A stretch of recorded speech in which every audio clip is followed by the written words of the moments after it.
cordial saludo a los seguidores del Pensamiento al Aire. Continuando con nuestras invitadas especiales, que le aportan a la construcción de un país a través del conocimiento. Ana Isabel Aguad López, ingeniera ambiental, antioqueña, con una especialización, una maestría en Alemania, y allá nos contará una historia muy bonita. Bienvenida, Ana Isabel. Muchas gracias por invitarme a este espacio. Me alegra mucho estar aquí, compartir con ustedes el conocimiento. Van a ver cómo entró tímida, pero es una mujer espectacular.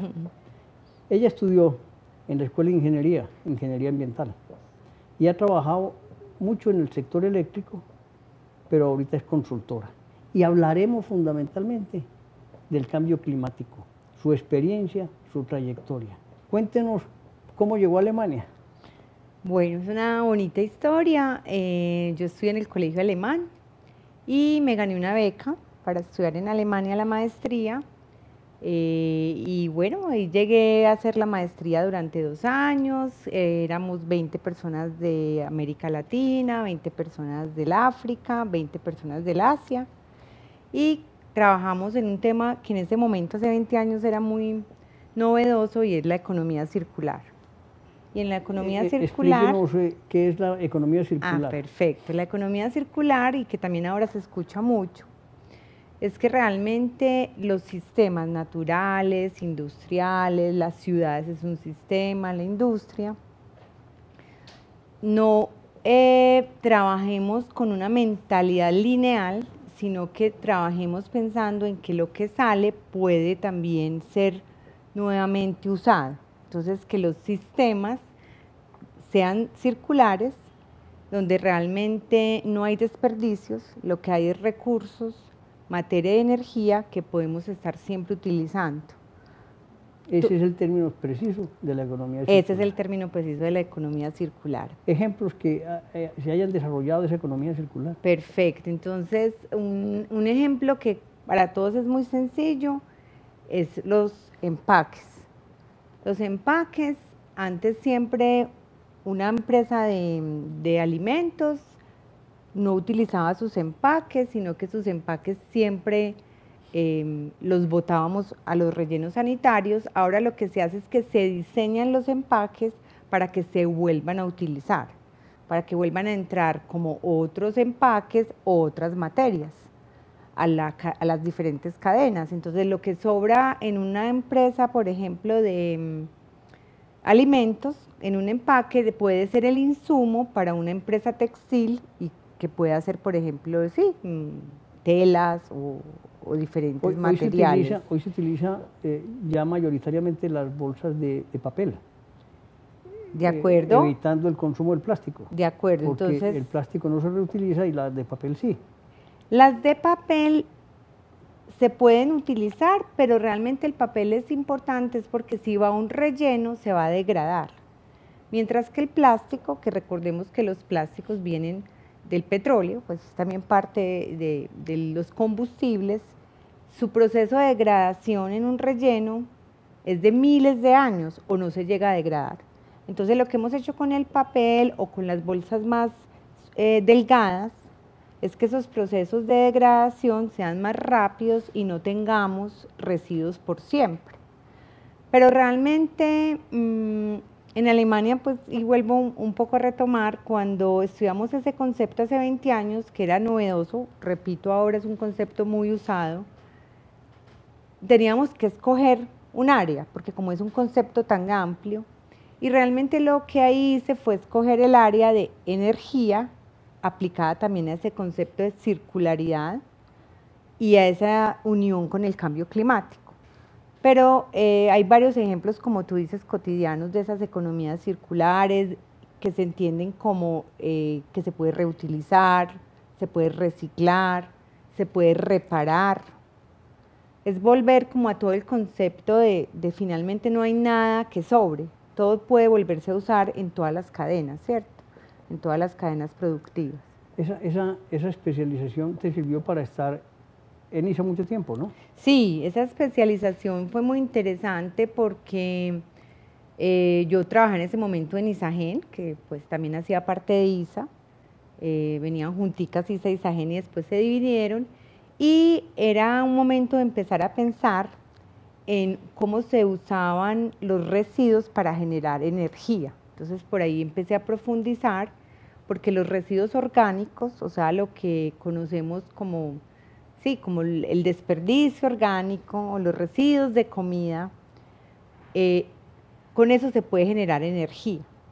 Entonces ahí empecé a estudiar cómo usar esos residuos en unas plantas o de forma muy sencilla para producir biogás, y ese biogás es finalmente energía. Entonces lo que buscamos finalmente es que todo lo que un residuo puede generar, que era un desperdicio, cómo se puede volver una fuente de energía importante a través del biogás.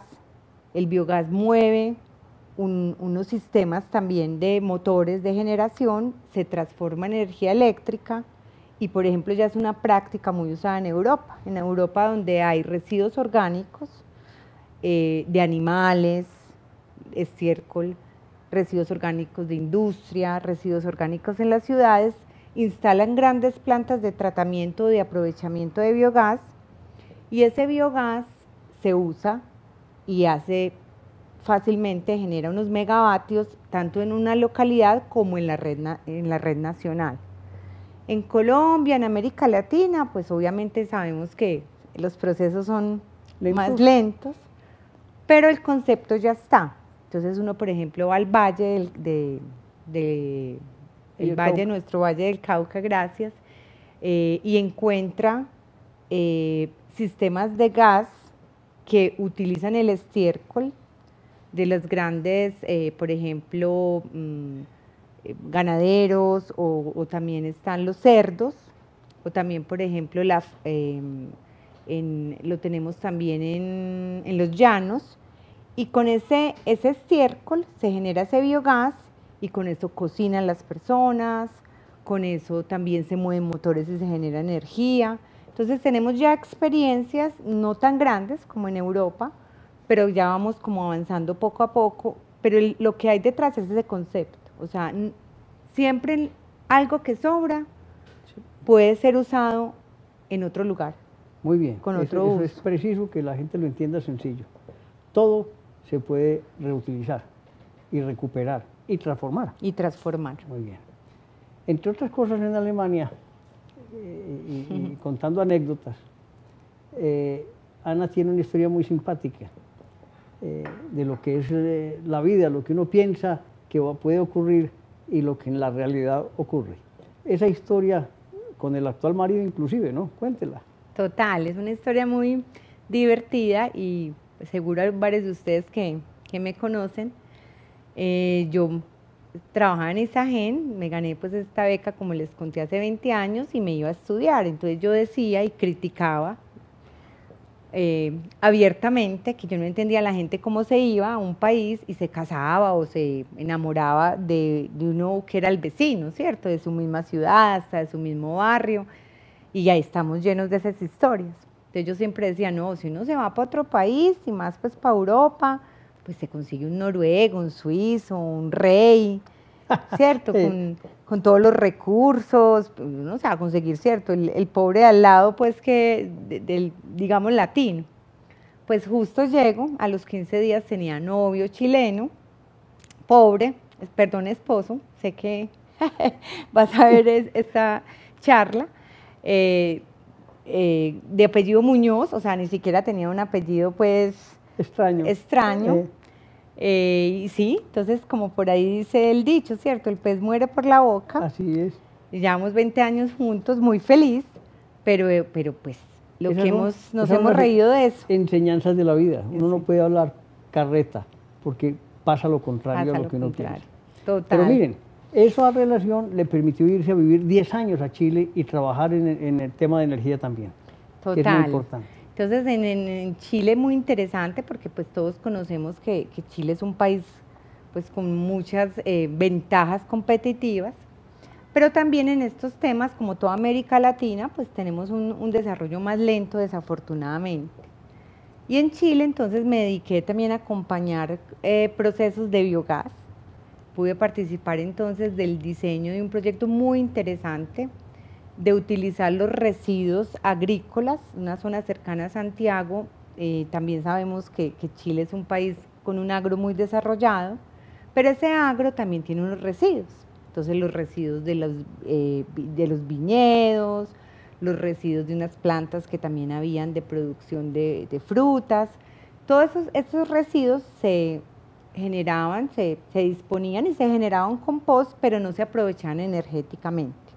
Entonces diseñamos una planta también en cooperación con Alemania. Aquí empieza un modelo cooperativo que todavía existe y es muy potente. Entre otras cosas, en Alemania el cooperativismo es una fuente de desarrollo, ¿no? Total, total. Contrario a lo que tenemos en Colombia. Total. Que no hemos podido entender la importancia del cooperativismo, pero adelante, Ana. Total. En ese cooperativismo, Alemania pone unos recursos y un conocimiento tecnológico. Chile obviamente pues tiene una necesidad y también en un espacio multicultural muy interesante logramos este diseño, poner en funcionamiento la planta, una planta muy bonita. Lo que hace es precisamente tomar esos residuos y generar energía. Es un gran tanque donde se genera un biogás por descomposición de la materia y va a un motor. Y ese motor entonces permite que un frigorífico que hay cerquita, o sea, un centro donde se requiere mucha energía para mantener bajas temperaturas, se logra a través de ese biogás. Entonces podemos hacer no solo energía eléctrica, sino generar energía térmica, podemos generar otras fuentes de energía y, por ejemplo, en este caso, es la fuente de energía para un gran refrigerador. ¿Hoy sigue vigente? Hoy sigue vigente ese proyecto.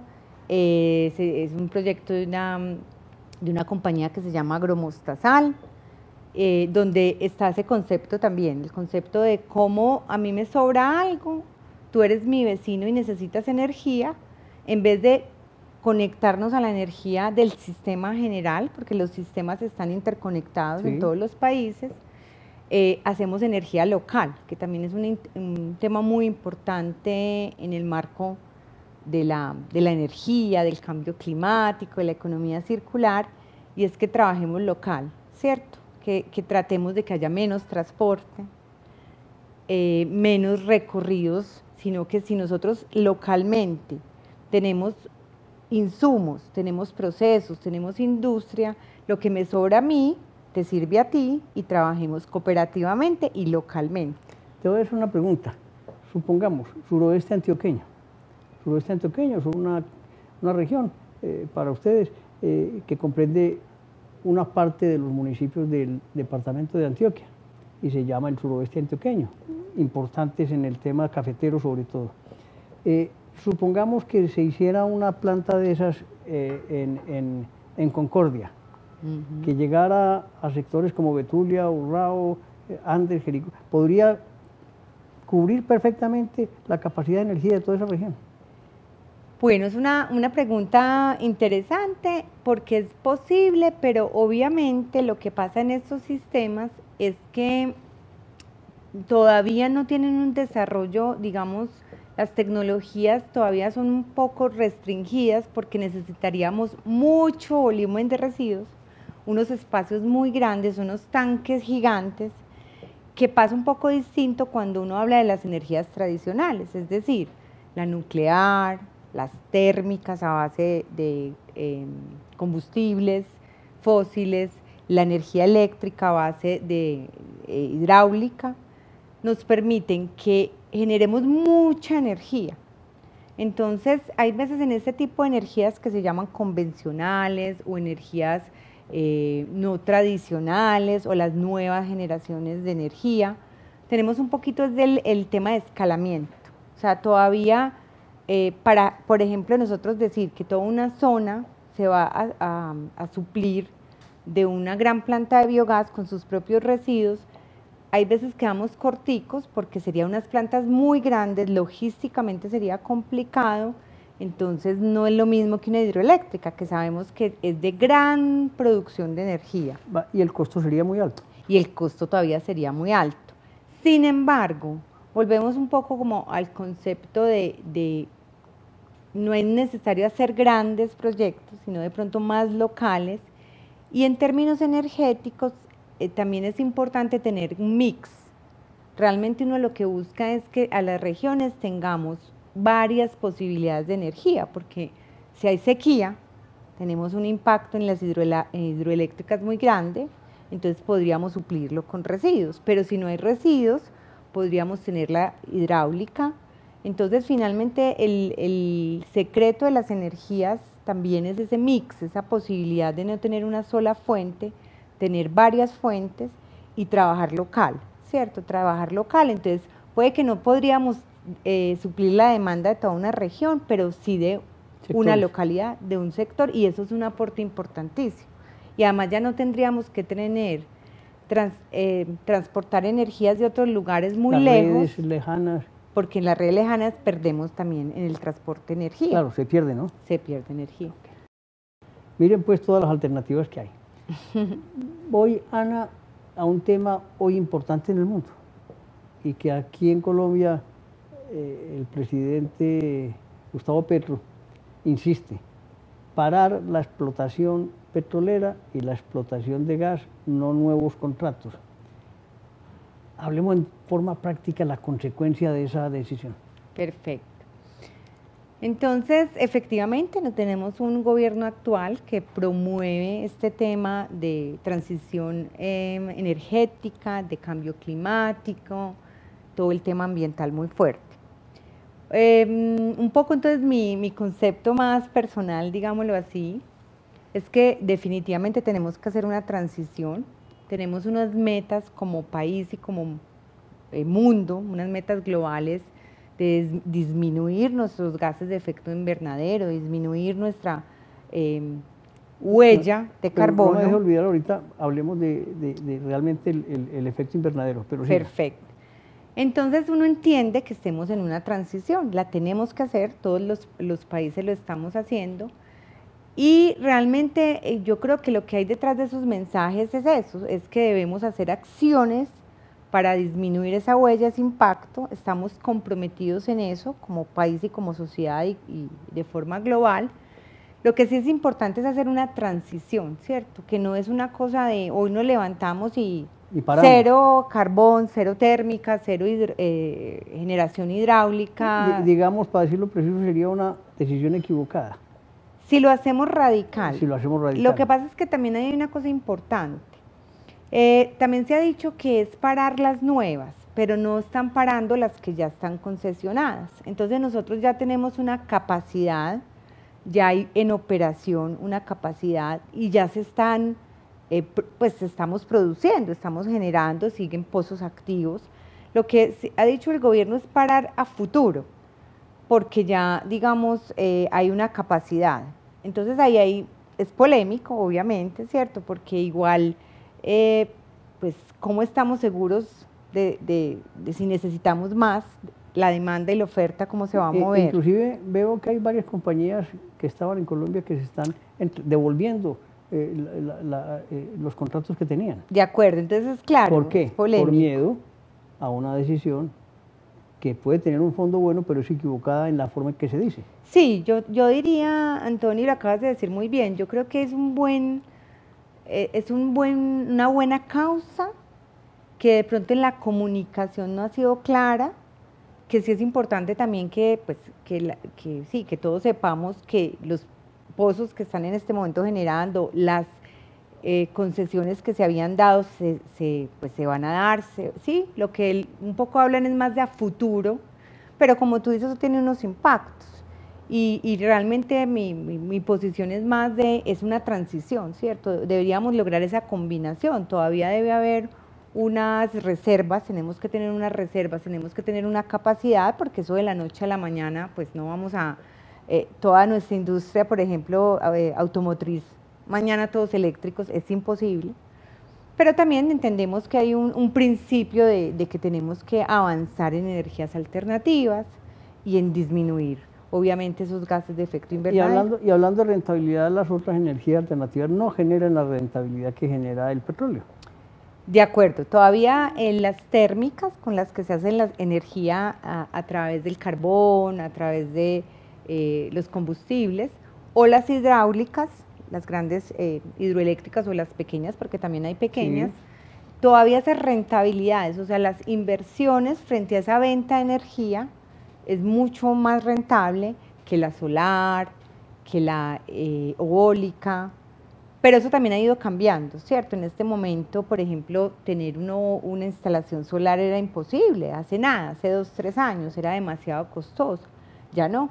Ya no. Ya es un hecho porque ya tenemos mucha más competencia, fabricantes, conocimiento adquirido. Hay edificios que funcionan con la total, con los solares, ¿no? Total, y es la idea, ¿cierto? Que los nuevos conceptos en las ciudades, los nuevos edificios públicos, privados, tengan un modelo en los pueblos sostenible. Podría ser un escenario maravilloso, ¿no? Total, aquí también se está trabajando mucho, de nuevo, de pronto no tan rápido como quisiéramos los que estamos convencidos de eso, pero se está trabajando que precisamente en estas regiones aisladas, entonces por ejemplo alternativas para el Chocó, alternativas para toda la zona de los llanos, para la Amazonía, y ya hay ejemplos, tengan energía solar.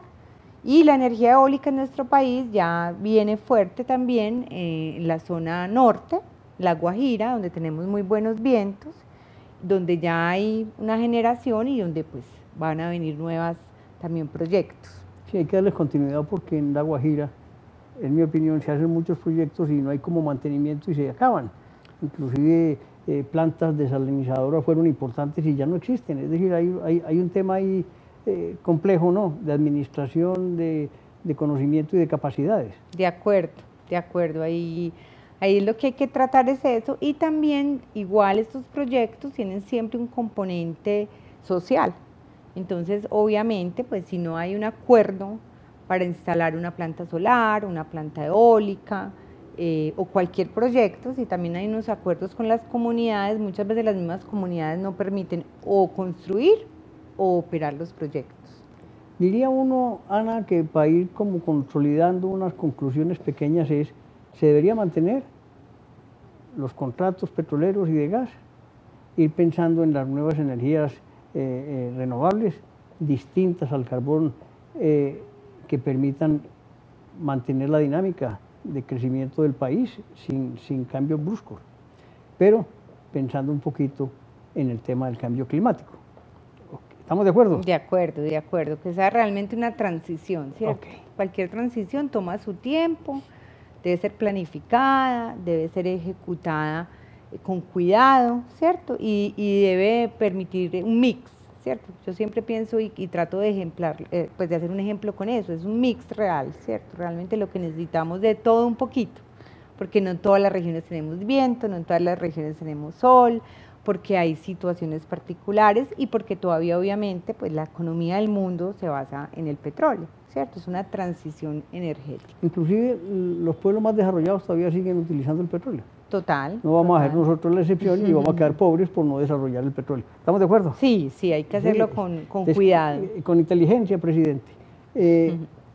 Cambio climático.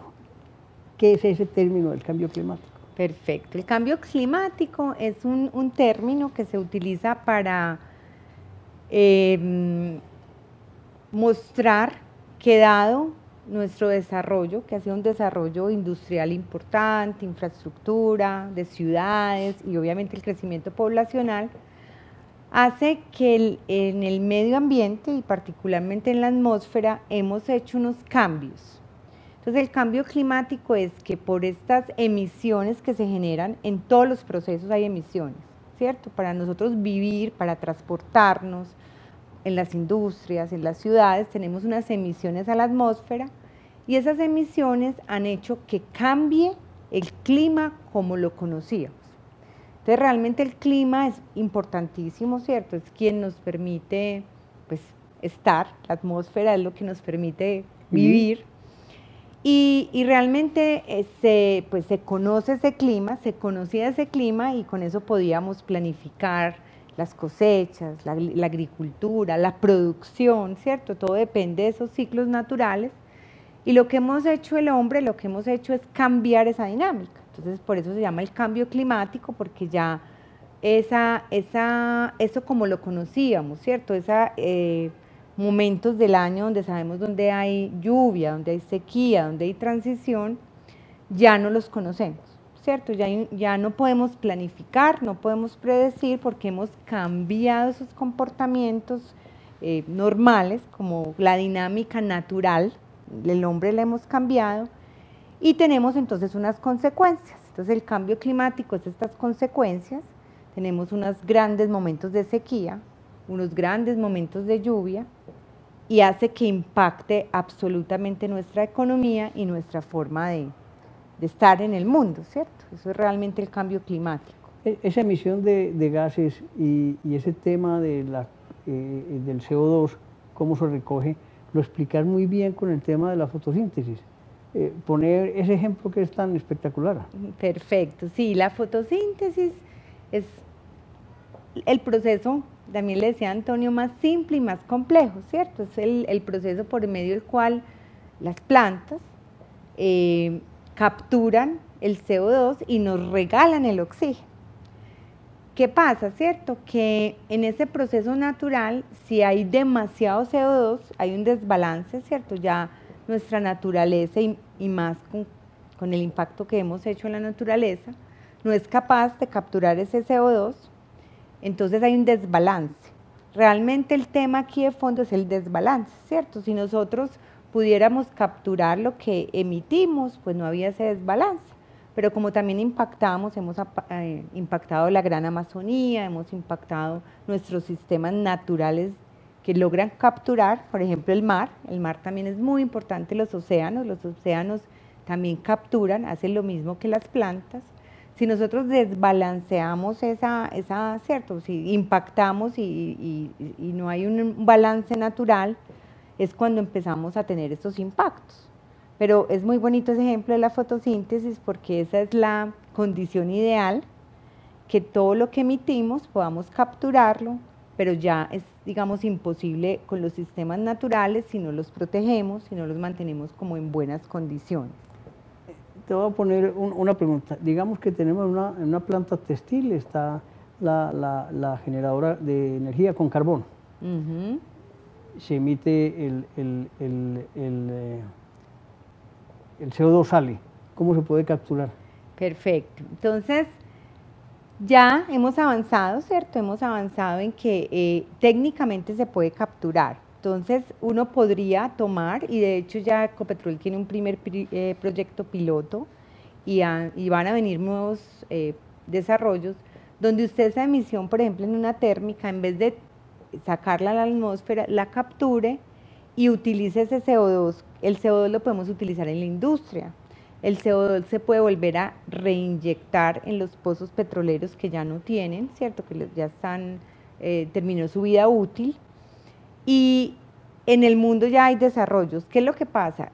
Que la tecnología existe, pero aún es muy costosa y es compleja, ¿cierto? Porque la pregunta siempre es dónde almaceno esa cantidad de CO2 si no la puedo utilizar. Ojalá la pudiéramos utilizar, porque la industria necesita, por ejemplo, también mucho CO2.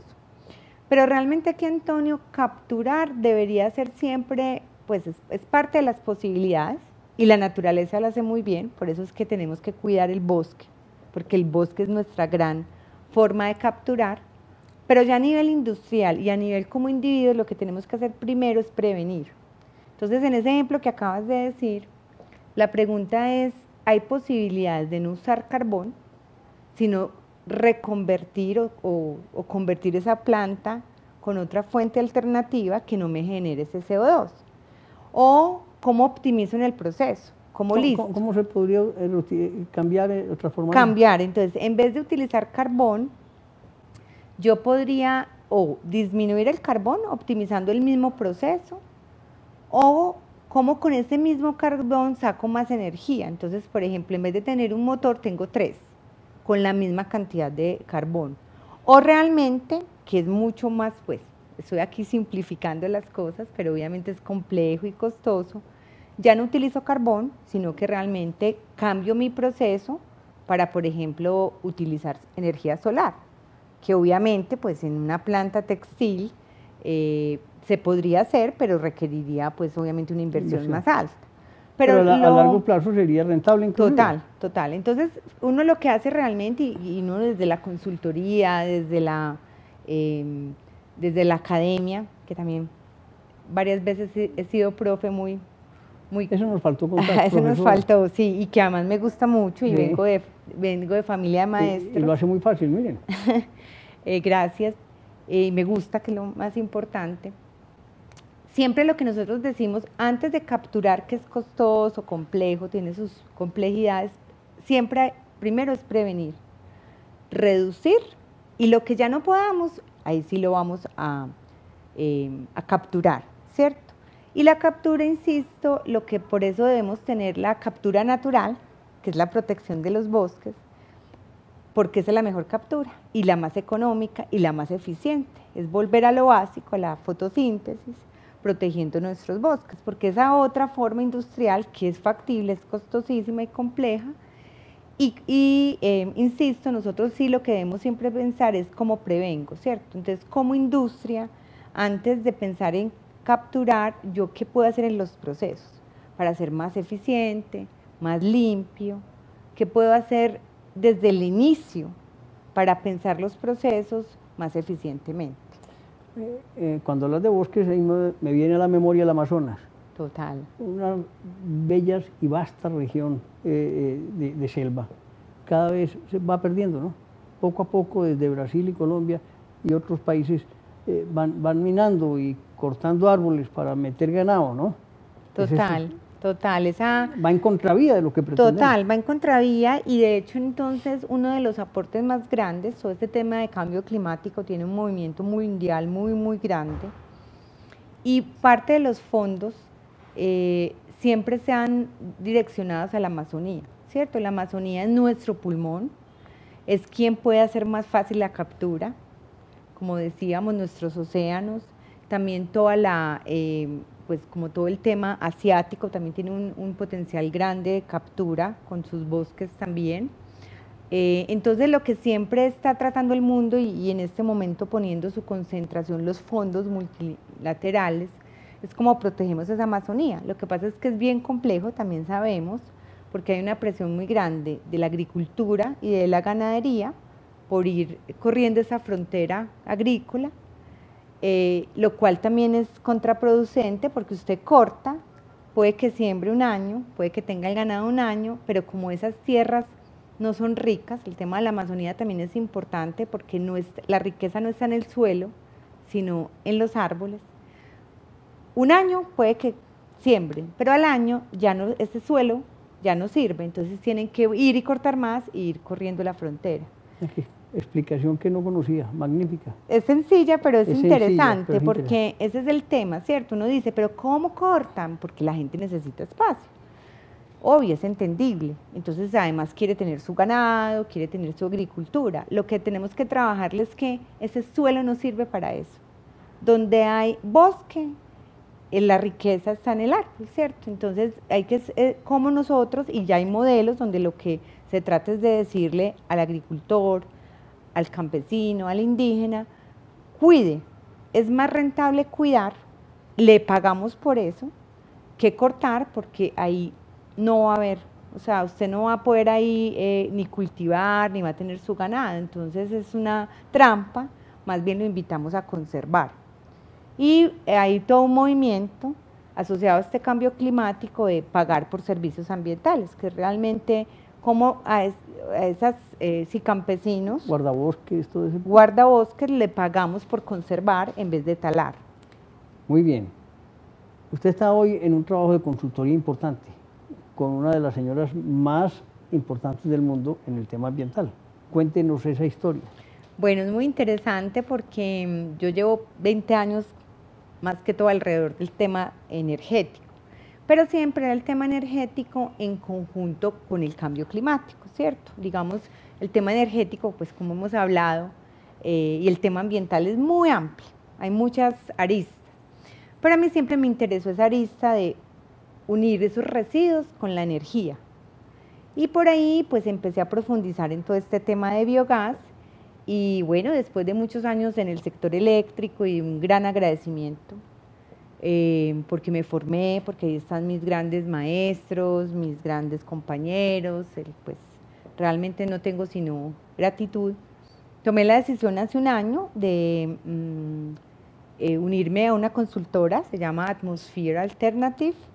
Es una consultora muy interesante porque precisamente su fundadora y su gerente, Jessica Wade Murphy, es una persona que hace parte del panel intergubernamental de cambio climático de Naciones Unidas y de muchos otros espacios y muchas otras asociaciones muy importantes en el mundo de cambio climático, y con ella tuve muy buena compatibilidad porque estoy convencida de este tema y ya quiero, como estos últimos años laborales, dedicarlos a realmente lograr impactar con proyectos concretos cómo reducimos estas emisiones, cómo protegemos estos bosques, cómo nos acercamos a la industria para que hagan mejor las cosas. Entonces, bueno, llevo con ellos un año, es una consultora pequeña, somos 10, pero somos muy, pues tenemos esa convicción, estamos convencidos de que a través de los proyectos de carbono, de todo un mercado que hay detrás del carbono, que es un mercado como cualquier mercado, oferta y demanda, podemos impactar realmente y podemos, digamos, aportar. Ya estoy como que realmente después de una gran trayectoria, sí, quiero como ahora estar dedicada y concentrarme a lograr unos impactos con todos estos temas. Muy bien. Miren cómo Ana Isabel, con un lenguaje sencillo, que lo hace supremamente fácil, entendemos todos estos temas del cambio climático, tema del Amazonas que nos sorprende gratamente, y la gran idea que tiene de seguir aportándole a la transformación del mundo. Ana Isabel, muchas gracias. No, gracias a ti, gracias a ustedes. Si tiene un mensaje final, parecería magnífico. Sí, no, muy rico, sí. Me gustaría como tú decías, como invitarlos a que a todos, a que leamos de este tema, que nos informemos, a que aportemos. Hay formas muy sencillas de aportar desde lo cotidiano, pero creo que también como que de pronto los que estamos en otras áreas del conocimiento, en el área financiera, en las áreas más duras del conocimiento, en la política, entendamos que este es un tema muy importante, pues está así categorizado como uno de los temas o uno de los riesgos más grandes actuales, a que consultemos, ¿cierto? Yo creo que ha habido también como mucha desinformación, hay veces o lo vemos muy complicado o muy ajeno, o no lo entendemos, y es un tema fundamental para la sociedad, para la política, para la industria. Entonces la invitación es acercarnos, hay mucha información afortunadamente disponible, y bueno, y siempre estaré aquí para también lo que podamos aportar. Esa yo creo que es mi misión, y me gustan mucho estos espacios para aportar. Muchas gracias, Ana. Nuevamente el Pensamiento al Aire está complacido de tu presencia y de tu opinión y mensajes para el mundo. Muchas gracias a ti.